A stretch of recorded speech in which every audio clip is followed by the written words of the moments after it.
Ao votar contra a cassação do mandato de senador do ex-juiz Sérgio Moro, o relator da ação, nunca é demais lembrar, do PT de Lula e do PL de Jair Bolsonaro no TRE do Paraná, Tribunal Regional Federal, Eleitoral, perdão, o Luciano Carrasco Falavinha Souza, esse relator, entendeu que há razões bastantes para não computar na pré-campanha as despesas partidárias com segurança.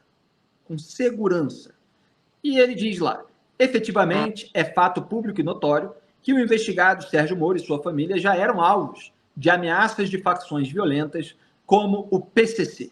Isso está lá escrito no voto que ele leu no plenário durante o julgamento de ontem, segunda-feira.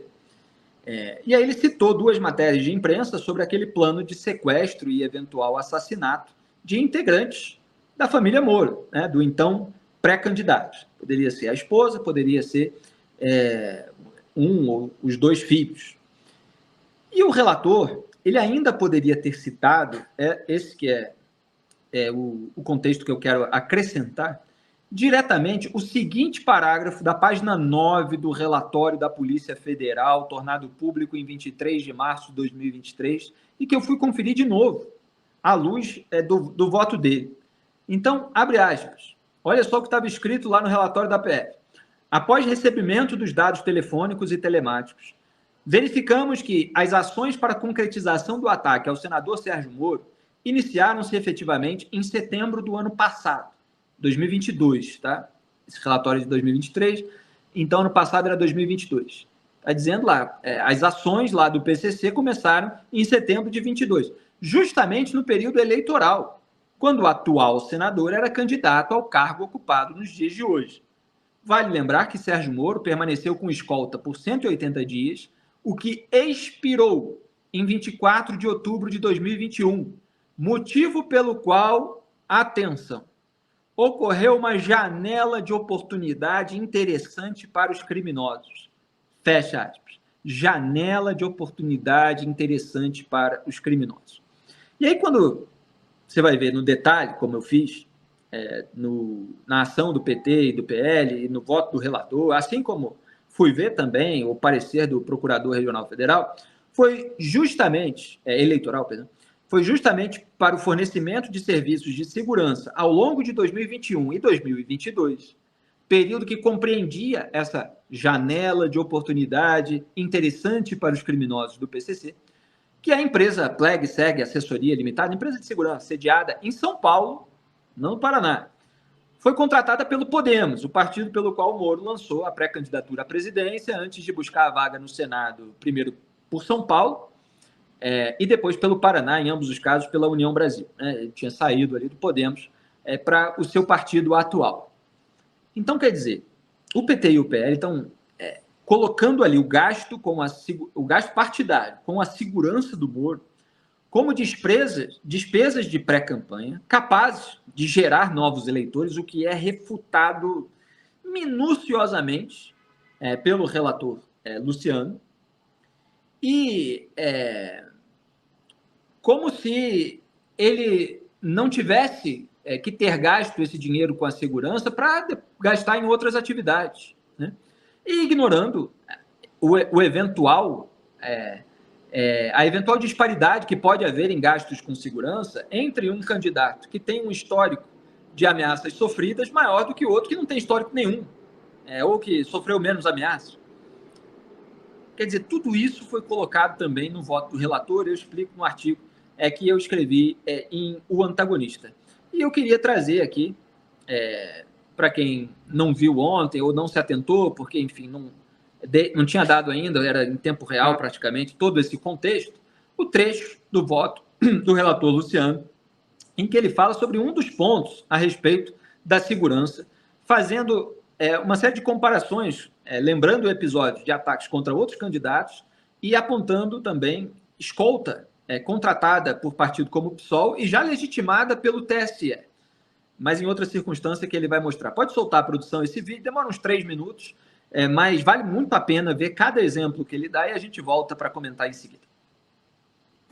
Não há no processo nenhuma, senhor presidente, nenhuma prova feita pelos autores de que a contratação de segurança pessoal para o uso do investigado Sérgio Moro tenha nem que de forma subliminar, proporcionado aumento de prestígio ou aptidão para o cargo, seja de presidente da República, seja de senador pelo Paraná.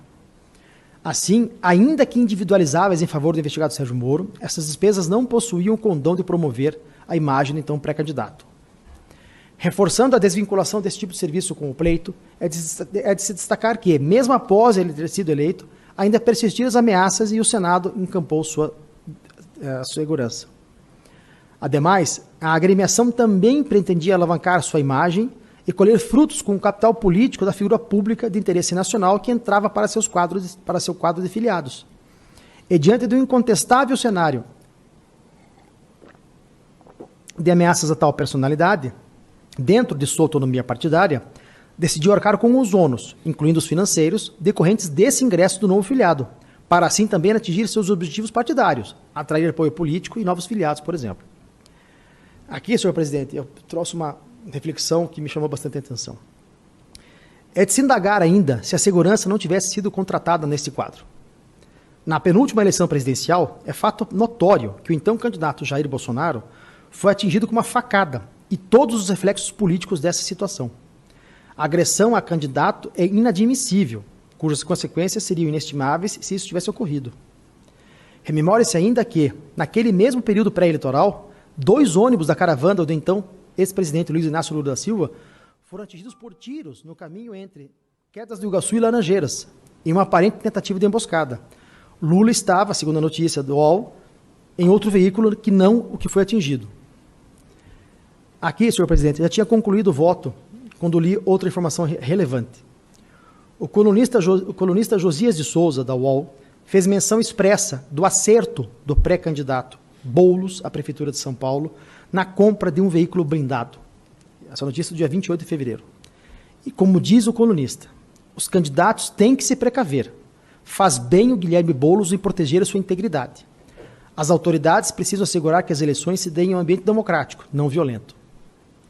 Na mesma linha, inclusive, é de se destacar o recente julgamento, concluído em 28 de novembro de 2023, relativo à prestação de contas do Diretório Nacional do PSOL, referente ao exercício financeiro de 18, em que o TCE ressaltou que a contratação de serviço para garantir a segurança de candidatas femininas e de candidatas trans é uma questão importante que deve e será tratada com rigor, em diferença das diversas ameaças sofridas por elas no período eleitoral. E aqui cito a fonte do TSE. Entendo, portanto, que há razões bastantes para não computar essa despesa na pré-campanha. Despesas com segurança pessoal, motorista particular e escolta armada financiada pelos partidos. Muito bem, aí ele faz a conclusão a respeito desse item, que é um das dezenas de itens que ele esmiuçou e refutou ponto a ponto à luz das provas nos autos, dos fatos objetivos, da lei, das leis e da jurisprudência. É um voto minucioso e eu detalhei e contextualizei no artigo que tem o título, para quem depois quiser ver, o elemento mais perverso da ação contra Moro, rebatido pelo relator. Então lá tem tudo mais detalhado, a gente está simplesmente resumindo aqui. Gaeb, depois eu quero fazer outras considerações sobre as nuances a respeito desse debate, mas o meu ponto é o seguinte, o TSE, pegando pelo final, já tomou uma decisão legitimando a segurança de candidatas trans. Então, em razão de ameaças sofridas por ela. Então, um ex-juiz que já condenou traficantes, que já condenou corruptos, etc., e que já tem um histórico de ameaças conhecidas, que ele não possa ter segurança, etc., seria grotesco, né, ter esse duplo padrão. Né, para essas pessoas, pode ter, o TSE legitima, não, para essa não, para essa vamos computar, vai ser excesso de gasto.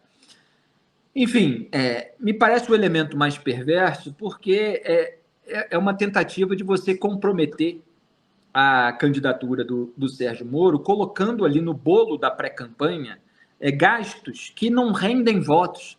Pelo contrário, como colocou o relator, às vezes a segurança atrapalha até o contato direto do político com o eleitorado. Os seguranças estão sempre monitorando, sempre preocupados que vem uma ameaça, etc. Você perde aquela facilidade de ter o contato físico, direto, o diálogo individual, porque sempre há uma suspeita. Né? Enfim, quero ouvir você primeiro, depois eu faço considerações. Não, Felipe, eu acho o perfeito título do artigo que você fez hoje, né? É um elemento muito perverso mesmo dessa ação, né? Você tentar punir uma candidatura por tomar cuidado com a segurança do candidato, né?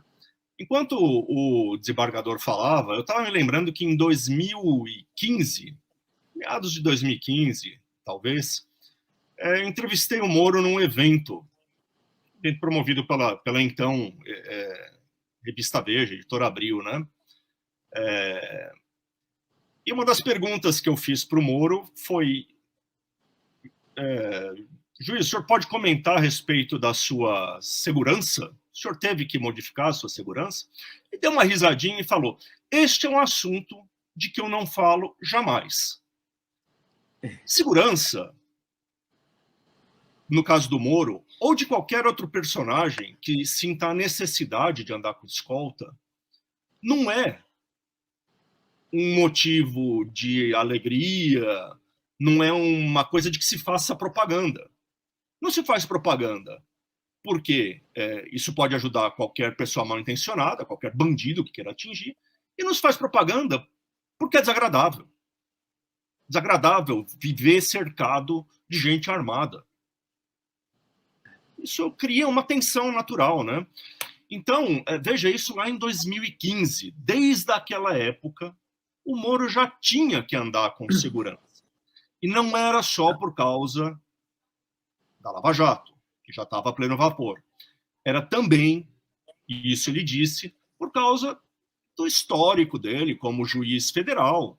Atuava em casos de contrabando, de tráfico, ali na Tríplice Fronteira. Enfim, esse cara foi um juiz por muitos anos.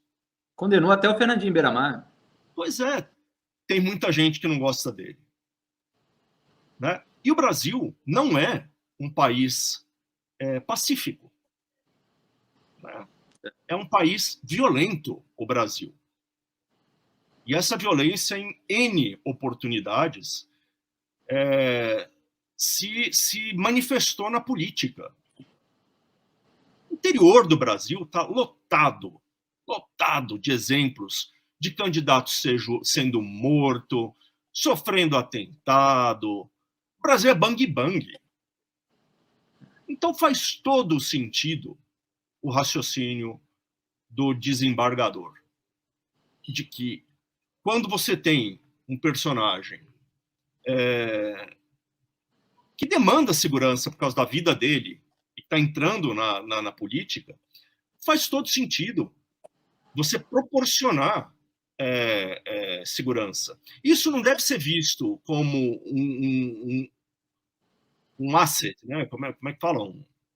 Me fugiu a palavra em português. Um atributo, um ativo. Um ativo que vai promover esse personagem politicamente. Tem nada a ver. Isso é só uma medida para assegurar que ele continue vivo até a data da eleição. Então, é isso. Você atacar a candidatura com base nos gastos, com segurança, com carro blindado, com escolta, eventualmente, como você disse, Felipe, um argumento perverso. E ainda há outros detalhes aí que ele coloca, que eu coloquei no meu artigo, que aqui não cabe. Por exemplo, a ação, os autores da ação, os investigantes, como eles chamam, né, PT e PL, partido do Lula e do Bolsonaro, não juntaram ali aos autos qualquer prova de uso da segurança para a promoção da própria candidatura. Porque o Moro, como você disse, Greve, ele não faz isso. Ele não fica falando da segurança dele, ele não fica usando isso para se promover, né, para promover a pré-candidatura. Isso não foi colocado nos autos, logo não há como configurar aquilo que eles estão dizendo que aconteceu. Outro ponto, os gastos foram em outros estados e não no Paraná, e aí ele mostra a lei, ele mostra a jurisprudência a respeito disso, para separar as pré-campanhas, para depois no final mostrar que o PT e o PL fizeram um amontoado de despesas sem qualquer tipo de discriminação, simplesmente para dizer que ele cometeu um abuso pelo excesso. Você sabe que pouco antes de começar o programa, Greg, lembrei agora, vou citar aqui, porque é uma coisa mais ou menos rara, né, de acontecer. O Globo, o jornal Globo, fez um editorial mostrando que é ridícula a ação, em razão, evidentemente, de todos os elementos que vieram à tona no voto do relator. Olha os fogos aí, né? A imprensa, de vez em quando, fala uma coisa verdadeira. Mesmo que com todo aquele disclaimer, né? Reconhecendo os erros da Lava Jato, aquela coisa toda, aquelas concessões ao sistema, está lá o título Acusação contra Moro desafia a lógica e a realidade. E em determinado momento, eu tinha começado a ler pouco antes de começar, fala aqui, ó, pela acusação do PT, porém, em cada um desses passos houve gastos compatíveis com seus planos no momento, os do Moro, né? Pela acusação do PT, porém, Moro planejou tudo de antemão com a intenção de usufruir estrutura e exposição de pré-campanha presidencial para, num segundo momento, migrar para uma disputa de menor visibilidade. É uma acusação ridícula, diz o editorial. E aí explica ali os motivos, enfim, só para mostrar que o jornal o Globo usou a palavra ridícula para se referir à ação do PT contra o Moro. E, de fato, esse ridículo foi exposto. O relator, ele refutou assim detalhadamente essa história de que havia todo um planejamento de usar uma candidatura na outra, mostra que nenhuma peça nesse sentido foi ligada aos atos. Ele próprio apontou diversos elementos que vão em sentido contrário. Mas, enfim, em relação à segurança, portanto, ele apontou gastos ali em Brasília, São Paulo, que não podiam ser computados na pré-campanha do Paraná. E a discussão, Grebe, que talvez pudesse ser travada num outro ambiente, porque não tem nada a ver com esse processo, é o seguinte, a segurança de candidatos deve ser financiada por... Aí a gente volta àquela discussão sobre os fundos públicos, né? Pelo dinheiro de iniciativa privada, de simpatizantes do partido e tal, ou pelo fundo partidário. Essa é uma outra discussão de fora. Mas, dado que as regras são essas, isso não cabe dentro do processo. A gente poderia discutir a existência dos fundos partidários, quer dizer, de onde deveria vir o dinheiro. Agora, uma vez que existe o fundo partidário, uma vez que essas são as regras do jogo, a questão é a seguinte: o partido escolhe com o que vai gastar esse dinheiro dentro daquelas regras pré-estabelecidas. Se o partido gastar mais dinheiro com a segurança do Moro, vai sobrar menos dinheiro do fundo partidário para outras coisas. Então, esse é o cálculo que o partido faz. O partido julgou importante defender a segurança do seu candidato, então fez aquele gasto. É um gasto partidário, que não está diretamente relacionado ao pleito, porque ele, como dirigente partidário, que também ele precisa da segurança para andar por aí. Quer dizer, a profissão dele naquele momento era dirigente partidário, como o Lula foi, Ciro Gomes, Jair Bolsonaro, tiveram cargos no partido, ganhando dinheiro do fundo partidário. Então, assim, está dentro dessas regras do jogo. Você dizer que aquilo é gasto para pré-campanha, que ajudou a promover a candidatura, para somar no bolo final e acusar o sujeito de ter ultrapassado, e até de caixa 2, de corrupção do diabo, né, que eles acusaram, é uma amostra aí de como essas narrativas são falseadas. Quer arrematar, Greg? Acho que eu tomei contato com o processo hoje, né? Como você disse, eu estava de folga ontem, né? Não participei do programa, inclusive. E só isso mesmo, é muito detalhado, é muito meticuloso, muito minucioso o trabalho que o relator fez. Acho até que pegou um pouco de surpresa os demais juízes ali, tanto que houve um pedido de vista, que não vai poder se estender por 90 dias, tem que voltar amanhã já ao julgamento, mas eu acho que rolou ali ops, precisamos recalibrar esse negócio aqui, porque ele, enfim, tornou mais difícil, né, a defesa de que é uma barbada essa decisão de caçar o mandato do Moro por essas razões aí. Então, é isso. Vamos ver. Agora, direito é isso, né? Tem argumento para tudo. Vamos ver o que eles apresentam amanhã. Quem quer caçar o mandato vai fazer o seu contorcionismo. Isso aí não resta dúvida. A gente, como analisa os fatos objetivos, independentemente dos personagens, eu li, eu ouvi o voto, depois eu li né? São 231 páginas e é minucioso, cita todos os documentos, ele faz a lista, onde foi cada... Ele faz esse ato de destrinchar que o PT e o PL não fizeram na sua ação. Ele vai lá e faz. Então, assim, é um trabalho realmente de uma firmeza, de um detalhismo muito raros no Poder Judiciário, que vem reproduzindo na instituição a linguagem de rede social. Essa linguagem aí de narrativas sintéticas e falseadas. É lamentável que as decisões públicas no Brasil estejam sendo tomadas com esse tipo de linguagem, né? E a corrupção da linguagem ela está na raiz de todas as outras, né?